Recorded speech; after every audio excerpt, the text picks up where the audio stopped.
as he said, my name is Daniel Herman, and it's definitely an honor to speak with everybody. But if you hear me talking about, man, this is so cool, it's probably about because of the cordless mic or the handheld mic. Never had to do that before, so that was fun getting to put that on. I'm like, what is this? But as he mentioned, I was at Petsworth where he was a pastor for a good while. So it's an honor to be here tonight because my family, we moved a couple years ago to Huntsville area, Alabama. So that's where we've been the last 2 years while I've been finishing up school. And I didn't have any plans to come back to Virginia. I was hoping to, but it didn't look like anything was really going to work out. And I'd mentioned it to my dad. I was like, yeah, there's nothing going to work out. He's like, what are you going to go do? I was like, well, I mean, I'll go see people in Gloucester where we're from. I'd go see the Hollingsworths. That'd be cool. But nothing was open. And I prayed about it a couple times, but more so well, I don't have anything else. That's about it. That would be nice. And then just a week or two later, my dad says, hey, I got to go to Fort Eustis. Want to ride with me?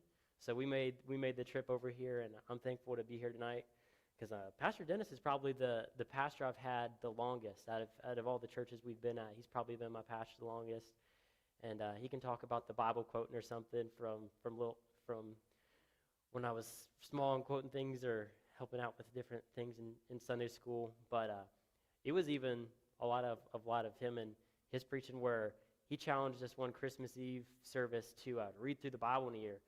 And not even thinking about it, I guess, I looked up at my mom and was like, Mom, we're going to do that. So she's looking like, oh, yes, we're going to read through the Bible. That's great. Genesis, that's a good start. But what happens when we get to Leviticus and all of those things? Maybe that's where you've hit a snag before, too. So we hit a little bit of snag there, but eventually we worked through it. And that kind of became our family Bible time, where in the morning we were all homeschooled. And at some point during the day, we would all read through the Bible. So we would start with maybe something in the Old Testament.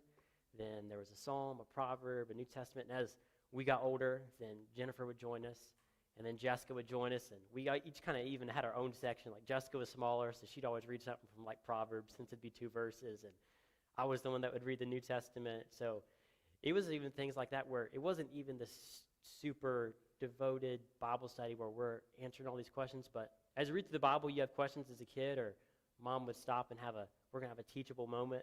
But it was just little things like that where you start reading the Bible, and even if you're not stopping and slowing down on every little piece where you could just slow down and park for a while, doing that over and over again, reading through the Bible as a family, it really locked in here. And sometimes it was, you get a Bible trivia question somewhere, and you're like, I don't know where I read that, but it's in there somewhere.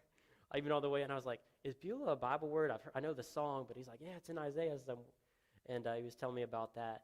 But tonight, I'll get to the more the lesson part of the message in just a moment. But I'm going to be talking about God's faithfulness and how God is faithful.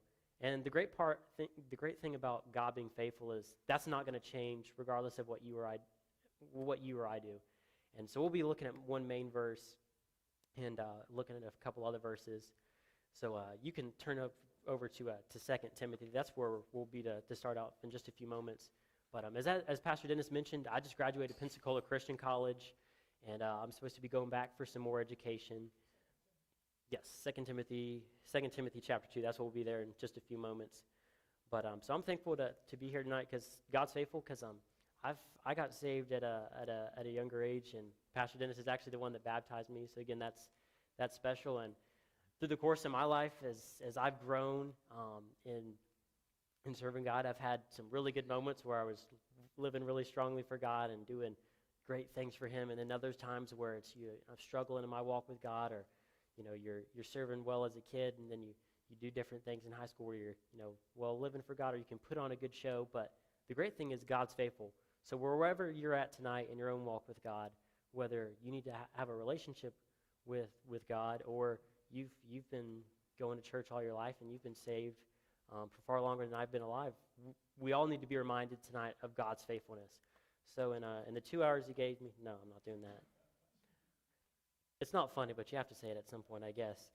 But I just want to talk about God's faithfulness because even when we don't feel like it or we struggle with our own faithfulness, God doesn't change. God is faithful.